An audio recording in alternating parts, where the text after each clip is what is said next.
नमस्कार दोस्तों, स्वागत है आप सभी का हमारे न्यूज 20 टीवी पर। दोस्तों, मैं आज आपके लिए लाया हूं देश और दुनिया की 20 बड़ी खबरें।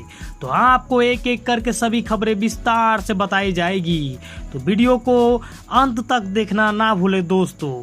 तो चलिए शुरुआत करते हैं आज की पहली खबर के साथ। दोस्तों, आज की पहली खबर हैदराबाद से है। दोस्तों, असदुद्दीन ओवैसी का इंदौर की घटना पर एक बड़ा बयान आया है। उन्होंने कहा है, ये खुद को तो विराट दिखाने के लिए कभी किसी मुसलमान फकीर को मारता है तो कभी चूड़ी बेचने वाले को। दोस्तों, आपको बताते चलो कि इंदौर में चूड़ी बेचने वाले युवक से मारपीट का मामला सामने आने के बाद राजस्थान के अजमेर से भी एक ऐसा ही वीडियो सोशल मीडिया पर वायरल होने लगा। वीडियो में देखा जा सकता है कि कुछ लोग एक व्यक्ति को पीटते नजर आ रहे हैं। एक युवक जिस व्यक्ति को मार रहा है उससे पाकिस्तान जाएगा ऐसा कहते हुए युवक को लात मारते हुए दिखाई दे रहा है। वही दूसरी खबर दोस्तों, महाराष्ट्र से उद्धव ठाकरे पर कमेंट पर फंसे नारायण राणे। महाराष्ट्र पुलिस ने किया अरेस्ट। आपको बताते चलो कि केंद्रीय मंत्री नारायण राणे के उद्धव ठाकरे पर आपत्तिजनक बयान के बाद महाराष्ट्र की राजनीति में भूचाल आ गया है। नारायण राणे को रत्नागिरी के चिपलून में अरेस्ट लिया गया। केंद्रीय मंत्री नारायण राणे की अग्रिम जमानत याचिका खारिज हो गई थी। अब उन्हें स्थानीय अदालत में पेश किया जाएगा। रिमांड मिलने पर उन्हें नासिक लेकर जाएगा। वही दोस्तों, बाजवा के घर 4 मंत्रियों और 28 विधायकों ने बैठकर कहा, वादे नहीं निभा सकते सीएम। हरीश रावत ने देहरादून बुलाया। सिद्धू बोले हाईकमान को देंगे जानकारी। आपको बताते चलो कि पंजाब में कैप्टन अमरिंदर सिंह के खिलाफ बगावत हो गई है।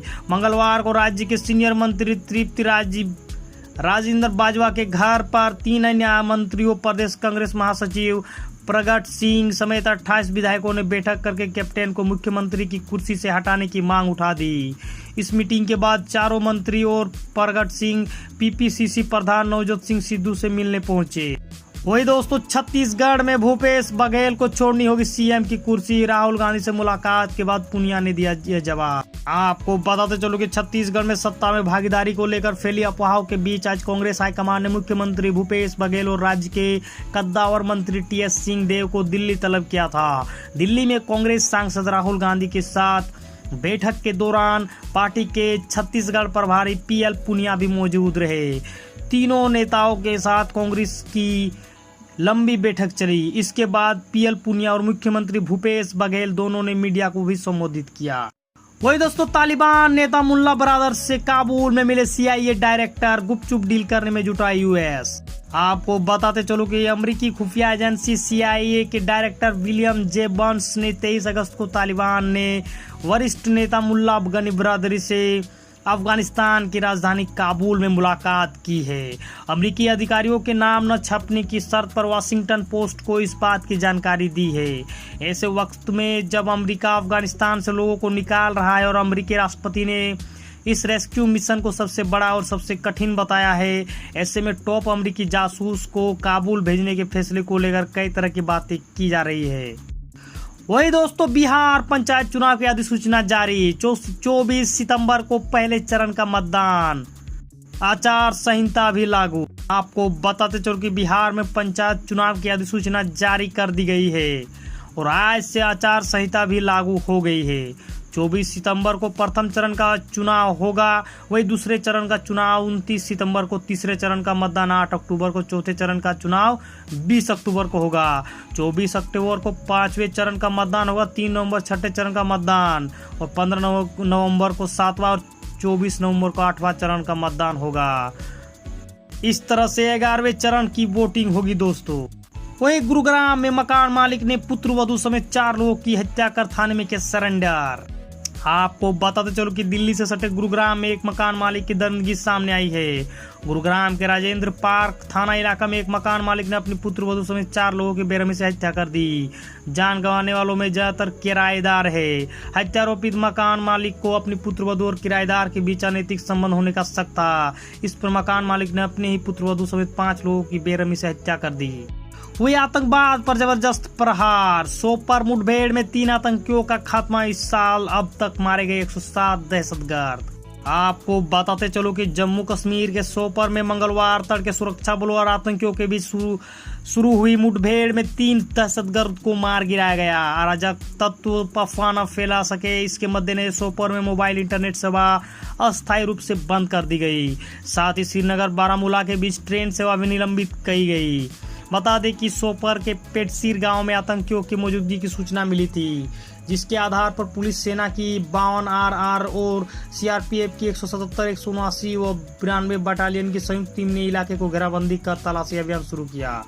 वही दोस्तों, तेज प्रताप को अभी तक नहीं मिला परिवार का साथ। अब कार्रवाई के मूड में दिख रहे लालू यादव। आपको बताते चलो कि राष्ट्रीय जनता दल सुप्रीमो लालू प्रसाद यादव अपने बड़े बेटे तेज प्रताप यादव की अनुशासनहीनता को बर्दाश्त करने के मूड में नहीं दिख रहे हैं। उनके खिलाफ कार्रवाई के माध्यम से पार्टी यह संदेश देना चाह रही है कि कोई भी नेता या कार्यकर्ता अनुशासन की हदें पार कर RJD में नहीं रह सकता। वही दोस्तों, दुशांबे के रास्ते दिल्ली पहुंचे 78 लोग। काबुल से आई गुरु ग्रंथ साहिब की 3 प्रतियां। आपको बताते चलो कि अफगानिस्तान पर तालिबान के कब्जे के बाद काबुल में फंसे भारतीयों को वापस लाने का सिलसिला जारी है और ताजिकिस्तान के दुशांबे से 78 लोगों को एयर इंडिया के स्पेशल विमान से दिल्ली लाया गया है। बता दें कि 78 व्यक्तियों के एक समूह को कल भारतीय वायुसेना के विमान के माध्यम से काबुल से दुशांबे लाया गया था। वही दोस्तों, पाकिस्तान पर बरसी अफगान पॉप स्टार आर्याना, तालिबानी हिंसा के लिए बताया जिम्मेदार। आपको बताते चलो कि अफगानिस्तान में करीब 20 साल बाद एक बार फिर से तालिबान राज आ गया है। तालिबानी आतंकी जींस नहीं पहनने पर पिटाई कर रहे हैं और महिलाओं को बुर्का पहनने के लिए मजबूर किया जा रहा है। इस बीच अफगानिस्तान के सबसे बड़ी पॉप स्टार आर्याना ने तालिबानी हिंसा के लिए पाकिस्तान को जिम्मेदार ठहराया है। उन्होंने कहा है कि तालिबान को बढ़ाने वाला पाकिस्तान है और इसके पक्के सबूत मौजूद है। वो इमरान की पार्टी की नेता बोली, कश्मीर जीतकर पाकिस्तान को देगा तालिबान। आपको बताते चलो कि अफगानिस्तान में एक और जहां तालिबान अपनी सरकार के गठन में जुट गया है, तो वहीं दूसरी ओर चीन और पाकिस्तान तालिबान के सबसे दोस्त बनने की कोशिश कर रहा है। अब पाकिस्तान के प्रधानमंत्री इमरान खान और उनके विदेश मंत्री शाह महमूद कुरैशी तालिबान की खुलकर प्रशंसा कर चुके हैं। इसी बीच इमरान खान की पार्टी की एक नेता नीलम इरशाद शेख ने कहा कि अब तालिबान जल्द ही कश्मीर को जीतेगा और उसे पाकिस्तान को दे देगा। वही नीतीश कुमार ने की तेजस्वी यादव की तारीफ, नर्वस हुए बीजेपी। आपको बता दो चलो कि दोस्तों, बिहार में एक दूसरे के धुर विरोधी रहे मुख्यमंत्री नीतीश कुमार और राष्ट्रीय जनता दल के नेता तेजस्वी यादव राष्ट्रीय स्तर पर जातिगत जनगणना के मसले पर एकजुट है। सत्तारूढ़ भारतीय जनता दल को परेशान करने के लिए यह चीज काफी ही थी, पर कुमार ने सोमवार को लालू प्रसाद यादव के छोटे बेटे की तारीफ कर बीजेपी की घबराहट बढ़ा दी। वही दोस्तों, हम रूस में आतंकियों को नहीं चाहते, अफगान शरणार्थियों पर बोल गए पुतिन।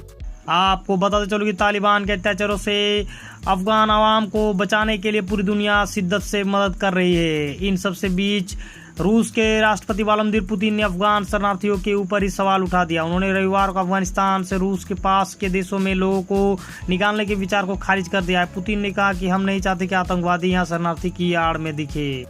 वही दोस्तों, अमिताभ बच्चन के नाम से register Rolls Royce car seize, driver का नाम सुनकर हैरान। आपको बताते चलो कि दोस्तों, कर्नाटक के बेंगलुरु में परिवहन विभाग के सामने बीते दिनों एक दिलचस्प केस आया। यूबी सिटी में विभाग ने एक के बाद एक सात लग्जरी गाड़ियों को नियमों की अनदेखी के आरोप में सीज किया। खास बात यह रही कि इन 7 गाड़ियों में एक Rolls Royce Phantom car Amitabh Bachchan के नाम से रजिस्टर थी। ये वही कार है जो विनोद चोपड़ा ने महानायक अमिताभ बच्चन को गिफ्ट की थी।